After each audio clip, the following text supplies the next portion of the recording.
सर्वे भवन्तु सुखिनः। Ask doctor Gupta के इस अंक में आपका स्वागत है। जब भी किसी कैंसर रोगी का कीमोथेरेपी का उपचार चल रहा होता है, उस समय उसके रक्त में इन्फेक्शन से यानी संक्रमण से लड़ने वाली सफ़ेद रक्त कोशिकाएं यानी वाइट ब्लड सेल्स की कमी हो जाती है। इस कारण कुछ समय के लिए उनके शरीर में संक्रमण यानी इन्फेक्शन से लड़ने की शक्ति कम हो जाती है।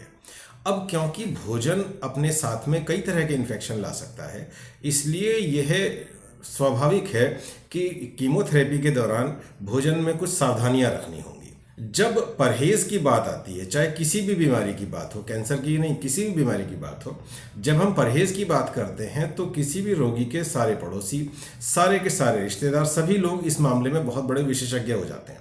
रोगी से मिलने जो भी पड़ोसी या रिश्तेदार आएगा वो कोई ना कोई एक नया परहेज बता के चला जाएगा। अब जो ये लोग अपने आप को परहेज का एक्सपर्ट समझते हैं, इनमें से किसी को भी शायद इस बात की चिंता नहीं होती है कि जो रोगी है उसको पूरा पोषण मिलता रहे, पूरी खुराक मिलती रहे। उन्हें तो बस आना है और परहेज बता के चले जाना है। जो डॉक्टर्स हैं उनमें भी काफ़ी इस मामले में भ्रम है, कन्फ्यूज़न है। खास तौर पे उन डॉक्टर्स में जो कैंसर का उपचार नहीं करते हैं, जो कैंसर के डॉक्टर नहीं हैं। तो आज हम ये जानने का प्रयास करेंगे, ये चर्चा करने का प्रयास करेंगे कि यदि किसी का कैंसर की कीमोथेरेपी का उपचार चल रहा है तो उस समय वो क्या खा सकते हैं और क्या नहीं खा सकते हैं। यदि हम इन बातों को समझ लेंगे तो इससे जो कैंसर की कीमोथेरेपी का उपचार है उसको झेलना अपेक्षाकृत सरल हो जाएगा। अब पहले हम ये चर्चा करें कि क्या खाएं, उससे पहले अच्छा है कि हम ये समझ लें कि कैसे खाएं। कीमोथेरेपी के दौरान कुछ भी खाने से पहले साबुन और पानी से हाथों को अच्छी तरह से धोना चाहिए। ये एक ऐसा काम है जो जितनी बार खाएं उतनी बार करना चाहिए, इसमें आलस्य नहीं करना चाहिए। इसके अलावा कुछ भी खाने के बाद पानी से कुल्ला करना चाहिए जिससे कि मुंह साफ हो जाए। एक बात और समझने की है कि जो कीमोथेरेपी की दवाइयाँ हैं उनसे कभी कभी लोगों को उबकाइयाँ आना या उल्टियाँ आना, इस तरह की दिक्कतें बन सकती हैं। इसलिए उत्तम रहेगा यदि कीमोथेरेपी के दौरान जो भोजन है वो एक बार में ज़्यादा ना लेकर थोड़ा थोड़ा करके थोड़ी थोड़ी देर में लिया जाए। हम सब लोग ये बात अच्छी तरह से जानते हैं और समझते हैं कि उबालने से और पकाने से भोजन के अंदर के ज़्यादातर कीटाणु नष्ट हो जाते हैं। तो अब ये स्वाभाविक है कि यदि कोई भोजन ताज़ा पका हुआ है तो वो खाने में अपेक्षाकृत सुरक्षित रहेगा। हम सभी लोग रेगुलरली नियमित रूप से ऐसे वीडियो देखते रहते हैं जिनमें कि ये दिखता है कि किस प्रकार जो अलग ढाबे हैं या अलग अलग रेस्टोरेंट हैं उनके अंदर किस तरह की गंदगी होती है और कभी कभी खाना बनाने में भी गंदगी दिखाई देती है। तो इसलिए ये उत्तम रहेगा यदि जो लोग कीमोथेरेपी के उपचार पर हैं वो अपने खाने को घर में बने हुए खाने तक ही सीमित रखें। अब जब हम पके हुए भोजन के बारे में यह बात कहते हैं तो इसका मतलब कई बार ये निकाल लिया जाता है कि जो कैंसर का रोगी है वो कुछ भी कच्चा खा ही नहीं सकता। बहुत बार कैंसर के रोगियों को सभी तरह के सलाद, सभी तरह के फल खाने से पूरी तरह वंचित कर दिया जाता है। मेरे हिसाब से ये बहुत ज़्यादा है, ये अति है। जो ऐसे फ्रूट हैं, ऐसे फल हैं जिनके की छिलका और बीज बिल्कुल अलग हो जाते हैं, जिनके छिलके मोटे हैं, उनको ज़्यादातर मामलों में खाया जा सकता है। जैसे कि केला है, आम है, संतरा है, और यदि ताज़ा कटा हुआ हो तो खीरा, तरबूज जैसी चीज़ें भी सुरक्षित रूप से खाई जा सकती हैं, उसमें समस्या नहीं है।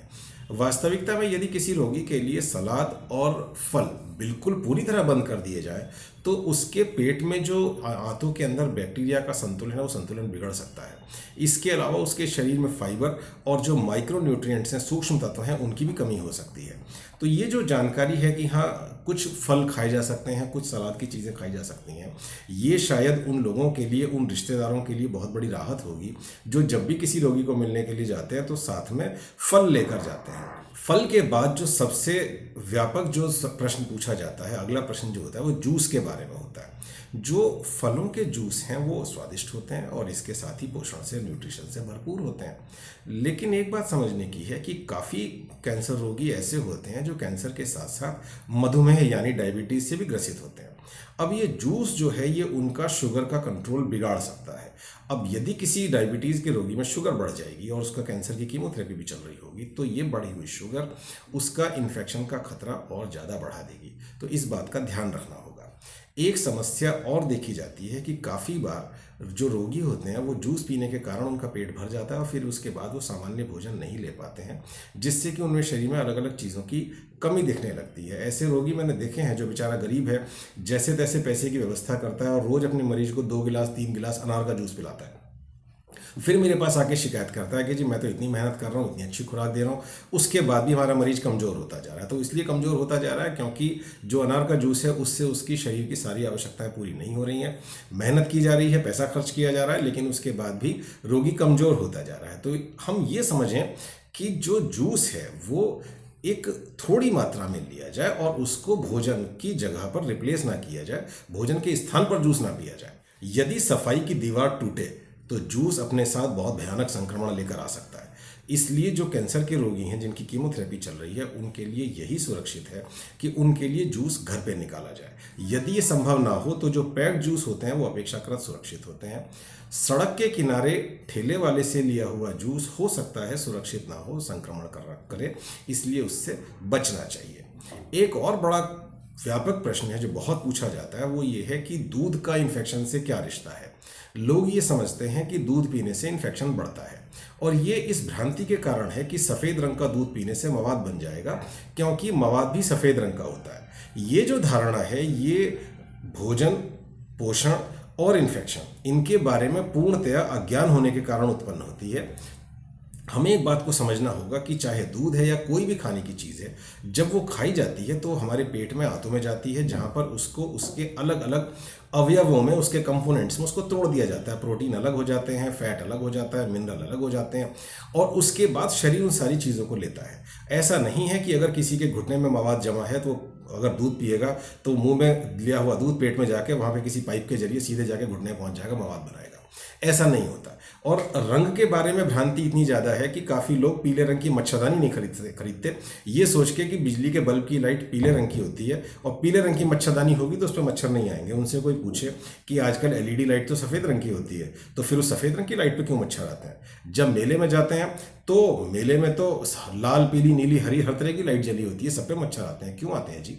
अगर हम सिर्फ रंग की बात माने तो इसका मतलब लाल रंग का तरबूज खाने से खून बहुत बढ़ना चाहिए, बहुत हीमोग्लोबिन बढ़ना चाहिए, और हम सब जानते हैं कि ऐसा नहीं होता। तो निश्चिंत रहें, उबला हुआ दूध और दूध से बने हुए उत्पाद यदि साफ सफाई का ध्यान रखा जाए, ताजगी का ध्यान रखा जाए तो बिल्कुल सुरक्षित रूप से लिए जा सकते हैं, उसमें कोई समस्या नहीं है। एक बात हम और समझें कि कीमोथेरेपी के दौरान जहाँ तक हो सके जंक फूड से बचना चाहिए। हमने अभी ये चर्चा की कि कीमोथेरेपी के दौरान उबकाई और उल्टी की समस्या आ सकती है। जंक फूड ज़्यादातर भारी होते हैं और वो पचने में समय लगाते हैं। ऐसी स्थिति में जंक फूड खाना कैंसर की कीमोथेरेपी के दौरान समस्या हो सकता है। बहुत सारी बीमारियां पानी के जरिए फैलती हैं और कीमोथेरेपी के दौरान भी पानी बहुत महत्वपूर्ण है। जो रोगी कीमोथेरेपी ले रहे हैं उनको अच्छी मात्रा में पानी पीने की आवश्यकता होती है, जिससे कि उनके शरीर में पानी की कमी ना हो जाए। इसके अलावा जो कीमोथेरेपी का अवशिष्ट है और जो हमारे शरीर में कैंसर को नष्ट करने के बाद जो उसका वेस्ट प्रोडक्ट है, जो उसका अवशिष्ट है, इन सब को निकालने के लिए ये जरूरी है कि किडनी ढेर सारी मात्रा में पेशाब बनाए। तो इसलिए पानी की मात्रा अच्छी रखनी होगी। लेकिन जो पानी है, जैसा हमने अभी कहा, वो इन्फेक्शन लेके आ सकता है। तो इसलिए जो पानी कैंसर की कीमोथेरेपी के दौरान पिया जाए वो या तो फिल्टर किया हुआ हो या उबला हुआ हो। ध्यान रखें कि आपके घर में जो वाटर प्यूरिफायर लगा है, यदि उसके फिल्टर नियमित रूप से नहीं बदले जा रहे हैं तो हो सकता है कि उसका पानी सुरक्षित ना हो। जो रिवर्स ऑस्मोसिस, जिसे आरओ कहते हैं, तो ये रिवर्स ऑस्मोसिस की जो प्रक्रिया है, यह प्रक्रिया पानी के अंदर सॉल्ट और उसका टेस्ट कंट्रोल करने के लिए होती है। जो पानी को साफ करने का काम है वो उस डिवाइस के अंदर के फिल्टर करते हैं। तो इसलिए यदि हमें जरा भी संदेह है कि जो पानी हम पी रहे हैं वो सुरक्षित है कि नहीं, तो ये अच्छा रहेगा कि पानी को उबाल लिया जाए। जो बोतल बंद पानी बाजार में मिलते हैं, अलग अलग कंपनी के आते हैं, वो काफ़ी मामलों में नकली हो सकते हैं और जहाँ तक हो सके उनसे बचना चाहिए। जब हम किसी को एंटीबायोटिक खिलाते हैं तो कई बार उनका पेट खराब हो जाता है, क्योंकि एंटीबायोटिक हमारे पेट में, आंतों में बैक्टीरिया का संतुलन खराब कर देती हैं। इसी तरह से बैक्टीरिया का संतुलन कीमोथेरेपी भी खराब कर सकती है। तो उस संतुलन को ठीक करने के लिए ये अच्छा रहेगा यदि घर में बने हुए प्रोबायोटिक उत्पाद जैसे कि दही है, जैसे इडली है या ढोकला है, इनको मरीज की खुराक में शामिल किया जाए।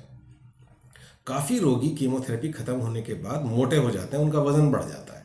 ऐसा इसलिए होता है कि कीमोथेरेपी के दौरान क्योंकि उबकाई उल्टी वगैरह के कारण वो पूरी खुराक नहीं ले पाते हैं, तो कीमोथेरेपी कंप्लीट होने के बाद उनकी खुराक एकदम से बढ़ जाती है।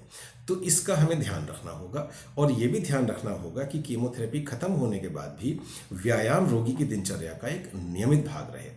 हम जो समझ पाते हैं वो ये है कि यदि हम एक संतुलित भोजन सही मात्रा में लेंगे तो हम जो रोगी है उसका जो पोषण का लेवल है, जो न्यूट्रिशन का लेवल है, वो अच्छे से मेंटेन कर पाएंगे।